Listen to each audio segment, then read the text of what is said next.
Bismillahirrahmanirrahim. Assalamualaikum warahmatullahi wabarakatuh. Saudara TVRI Aceh kembali hadir bersama Anda sore hari ini, di mana sesaat lagi kami akan membincangkan berbagai persoalan tentang aman pulang kampung, yang tentu saja merupakan kerjasama dari pemerintah Aceh di Subkomintel Aceh dan DRRA UNDP, serta didukung sepenuhnya oleh Multi Donor Fund. Dan saudara penonton, perlu juga kami informasikan bagi Anda yang ingin bergabung bersama kami, nanti bisa langsung menghubungi pesawat telepon 0651411773. Saudara penonton, paradigma masyarakat tentang bencana saat ini masih terbatas pada bencana alam seperti gempa bumi, tsunami, tanah longsor, dan juga banjir. Padahal bencana non-alam seperti kecelakaan lalu lintas merupakan masalah yang cukup serius, apalagi menjelang Lebaran saat ini. Dan menjelang Hari Raya Idul Fitri, tentu saja banyak masyarakat yang melakukan perjalanan pulang ke kampung halamannya. Namun akibat kelalaian dari manusia sendiri, sering terjadi kecelakaan. Nah, bagaimana yang harus kita antisipasi dan kita waspadai dan perlu kita perhatikan bagi kita pemudik agar kita bisa aman sampai ke kampung halaman dan aman sampai ke tujuan. Dan telah hadir bersama saya saat ini Kepala Dinas Perhubungan Komunikasi Informasi dan Telematika Aceh, Bapak Profesor Dr. Insinyur Yuwaldi Awai. Assalamualaikum Pak Yuwaldi. Waalaikumsalam warahmatullahi wabarakatuh. Dan selanjutnya di sebelah beliau Bapak Abdul Haris SEMM AAAIK, Kepala Cabang PT Jasa Raharja Persero. Assalamualaikum Pak Abdul Haris. Waalaikumsalam warahmatullahi wabarakatuh. Sehat Pak dalam kondisinya? Sehat. Ya, mudah-mudahan Pak. Dan saudara penonton, bagi Anda yang ingin bergabung bersama kami ingatkan pula jangan lupa menghubungi pesawat telepon 0651411773. Baik, kesempatan pertama saya langsung menyumpai Pak Yuwaldi. Pak Yuwaldi, sejauh ini bagaimana persiapan pemerintah Aceh ini Pak dalam katakanlah arus mudik sebentar lagi akan kita mulai H-7 ini Pak, baik itu angkutan umum, angkutan daratnya, angkutan laut dan juga udara Pak. Kesiapan dari kita sendiri bagaimana nih Pak? Ya, terima kasih. Ya. Mengenai angkutan lebaran ini tentunya setiap tahun menjadi tugas pemerintah daerah, tugas pemerintah Aceh untuk mempersiapkan segala sesuatu dalam mengantisipasi kemungkinan ada lonjakan penumpang. Demikian juga pada arus mudik dan arus balik. Gubernur Aceh dengan surat keputusan beliau telah membentuk tim, di mana tim itu termasuk semua stakeholder yang berhubungan dengan perhubungan, baik itu dari segi yang teknisnya maupun yang pemerintahan, seperti misalnya dinas BMCK, Bina Marga Cipta Karya, kemudian kepolisian, kemudian di lain adalah salah satu mitranya Jasa Raharja, misalnya Basarnas, BMKG dan lain sebagainya. Kita telah melakukan rapat koordinasi pada hari Jumat yang lalu, dan kita akan tindak lanjuti teknis di lapangannya bersama-sama komponen yang terlibat dalam persiapan angkutan lebaran ini. Ya, prediksi Bapak sendiri Pak menjelang lebaran, adakah kira-kira terjadi lonjakan penumpang? Apakah mungkin kita antisipasi akan kita lakukan penambahan armada? Tapi kecenderungan masyarakat selama ini kita ketahui kan Pak, masih banyak seperti tahun lalu menggunakan angkutan pribadi nih Pak, seperti kendaraan pribadi, sehingga antisipasi kita katakanlah untuk menyediakan angkutan umum kita batasi ataupun tidak kita pergunakan pada saat itu Pak. Ya, sebenarnya kan angkutan umum itu ya, AKAP ya, AKDP itu tersedia sudah cukup banyak. Ya. Kemudian masyarakat mungkin ada pergeseran keinginan lebih suka dengan naik sepeda motor berbanding kendaraan umum. Ya. Kemudian apabila kendaraan tersebut tidak cukup, pihak perhubungan telah standby dengan beberapa 10 damri yang akan mengangkut penumpang ke tujuan. Ya. Jadi kami menghimbau agar masyarakat lebih baik menggunakan kendaraan umum berbanding menggunakan sepeda motor. Ya. Pak Abdul Haris, kalau kita melihat katakanlah masyarakat, kecenderungan masyarakat menggunakan sepeda motor nih Pak, ini kan risiko bencana katakanlah kecelakaan lalu lintas lebih besar nih Pak. Nah, antisipasi kita seharusnya bagaimana nih Pak masyarakat, himbauan kita mungkin agar pihak masyarakat bisa memahami bahwa kondisi keselamatan lebih penting ini Pak. Ya, tentu ini kaitannya dengan jasa raja ya Pak. Artinya kalau kita lihat di tahun kemarin itu tingkat kecelakaan dengan menggunakan sepeda motor ini kan cukup tinggi gitu. Apalagi kaitan dengan pulang mudik ini gitu. Nah, yang bisa dilakukan oleh Jasa Raja saat ini hanya bisa menghimbau ya Pak ya. Menghimbau kepada masyarakat yang akan mudik atau pulang menggunakan alat angkutan umum yang ada. Alat angkutan umum yang sah itu, yang memiliki izin trayek atau izin operasional. Karena kalau kendaraan-kendaraan itu digunakan, kendaraan itu sudah mendapat perlindungan dari Jasa Raja. Artinya kendaraan seperti itu.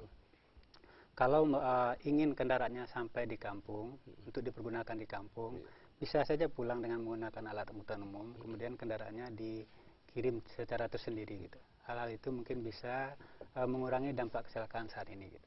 Kalau katakanlah kita membawa itu sepeda motor kita ke angkutan umum ini Pak, berapa banyak yang harus kita sediakan? Ini kembali lagi ke Pak, mungkin kalau di kota besar menggunakan kereta api nih Pak ya, seperti di Jakarta, agar mengurangi terjadinya risiko bencana sepeda motor, kelalaian dari para pengendara, kita sediakan kereta api. Nah kalau Aceh sendiri konteksnya bagaimana nih Pak? Kalau mungkin Pak Iwaldi mungkin punya solusi nih Pak, wajar nggak kalau kita gunakan truk, berapa truk mungkin nih Pak? Iya, susah juga memang Susah ya, juga Pak ya? susah juga. Tapi kami harapkan yang penting kan penumpangnya sampai ke kampung. Ke tujuan Pak ya? Sepeda motornya ditinggal saja di rumah begitu ya. Jadi penumpangnya yang perlu tuh orangnya yang hadir, kemudian mungkin di kampung halaman dapat juga menggunakan kendaraan umum yang dalam provinsi, dalam daerah tersebut gitu ya. Jadi lebih baik di jalan umum, jalan nasional, jalan provinsi jangan menggunakan sepeda motor. Sepeda motor seharusnya Pak. Ya.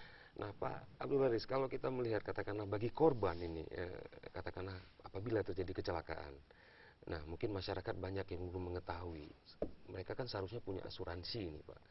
Nah mungkin sosialisasi yang sudah kita pernah lakukan Pak, bagaimana banyak masyarakat karena mungkin terlalu sibuk mengurus keluarganya akibat kecelakaan, tapi mereka tidak tahu harus mengadu kemana Pak, sementara mereka punya hak untuk mendapatkan asuransi. Ya, Jasa Raja sebagai pengelola Undang-Undang 33 dan Undang-Undang 34 tahun 1964 itu memberikan perlindungan kepada korban alat angkutan penumpang umum. Artinya masyarakat bepergian menggunakan alat angkutan umum seperti kereta api, pesawat udara, kapal laut, bus akap dan bus AKDP seperti yang dijelaskan Pak Jualdi tadi, itu sudah mendapat perlindungan Jasa Raja. Kemudian Jasa Raja juga memberikan perlindungan kepada korban kecelakaan lalu lintas jalan. Artinya masyarakat baik pengguna sepeda motor, pengendara sepeda dayung, pejalan kaki, pengguna mobil, apabila ditabrak di jalan raya sudah dijamin oleh Jasa Raja. Nah ini yang kadang-kadang masyarakat belum paham gitu ya. Nah makanya kami selalu mensosialisasikan ini gitu. Itu kaitan dengan keamanan di Lebaran ini, tentu kami ingin memastikan bagaimana seluruh masyarakat ini dapat terjamin oleh Jasa Raja gitu. Artinya yang seperti yang kami sampaikan tadi, naikilah angkutan penumpang umum yang sah, karena itu sudah terjamin oleh Jasa Raja. Kenapa tadi kami menyarankan untuk tidak menggunakan sepeda motor untuk jalan jauh? Pertama juga karena tingkat kecelakaan itu tinggi untuk pengguna sepeda motor. Kedua juga kalau sepeda motor ini mengalami kecelakaan sendiri, kecelakaan tunggal, itu di luar jaminan Jasa Raja. Nah, itu maksudnya Pak, di luar yang sendiri itu tunggal itu tidak dijamin maksudnya? Tidak dijamin Pak. Artinya kalau kelalaian kita sendiri kan? Iya, kelalaian sendiri, kecelakaan tunggal, over control, artinya terpleset sendiri, itu tidak ada terjadi tabrakan lalu lintas, itu tidak dijamin oleh Jasa Raja.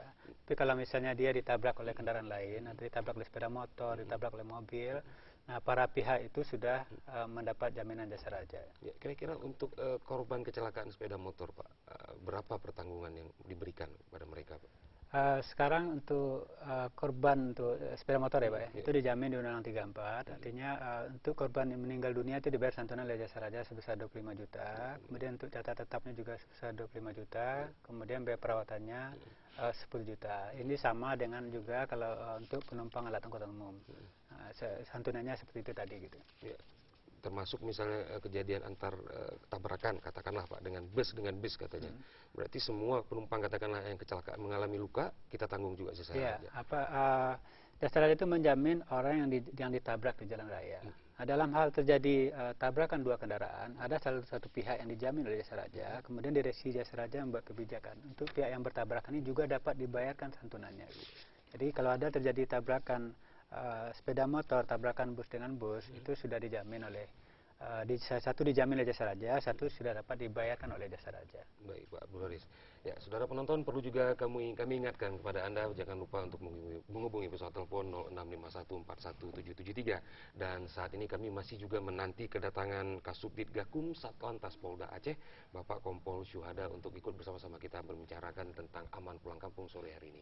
Dan Pak Iwaldi, kalau kita melihat di kondisi Aceh ini sendiri Pak, kira-kira tempat yang paling, katakanlah, yang paling dipadati biasanya oleh para pemudik ini Pak, kalau kita melihat katakanlah dengan arus angkutan darat kita di Aceh, di wilayah timur khususnya nih Pak, kira-kira di wilayah mana, daerah mana nih Pak, yang selalu dipadati oleh para pemudik Pak? Ya, sudah pasti di Pantai Timur Pak ya. Pantai Timur Pak ya. Pantai Timur, kemudian khususnya Piren, Lok Semawe, sampai ke Aceh Tamiang saya kira. Kemudian di Barat Selatan juga demikian, tapi sekarang juga kita lihat fasilitas jalan masih ada yang rakit juga Pak, jadi itu juga resiko tentunya.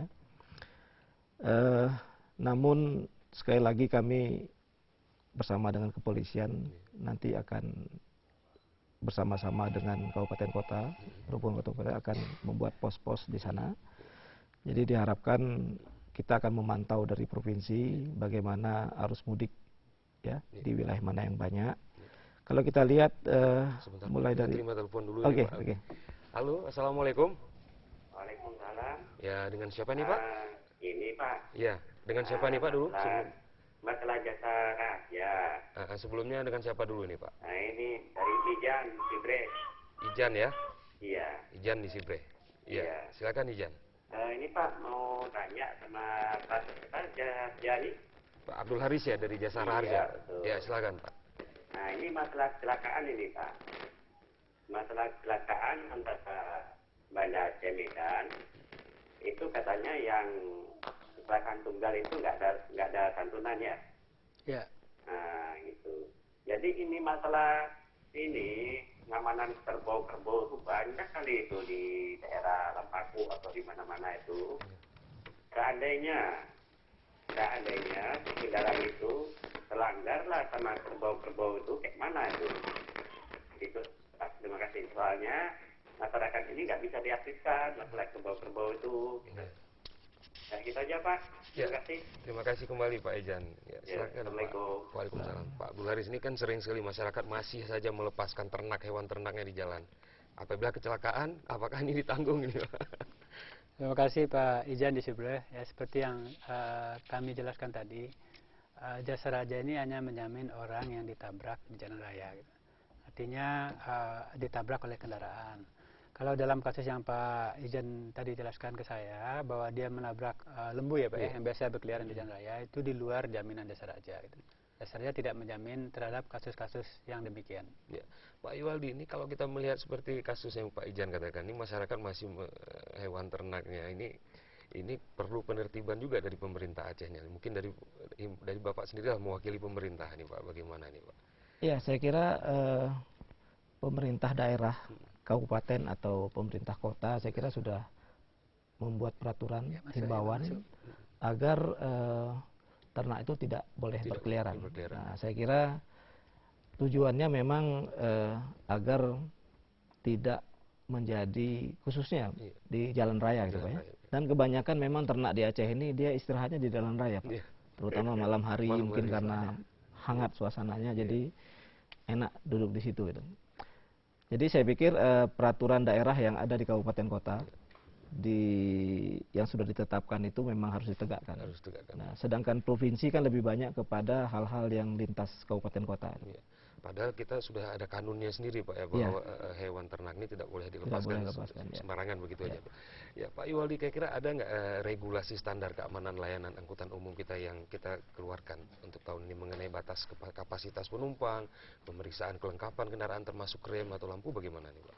Ya, itu standar sebenarnya. Kita selalu ada uji petik kendaraan. Ya, kemudian izin trayek pun kita berikan kepada yang layak.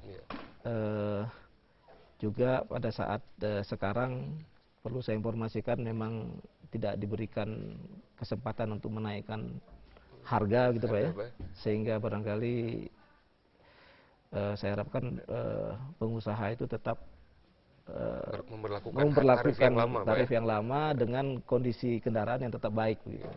Jadi tidak ada hal yang spesial, sementara yang agak spesial kita barangkali memberi izin insidentil untuk mobil-mobil atau bis-bis yang keluar dari trayek yang umumnya, karena mungkin kita lihat dinamika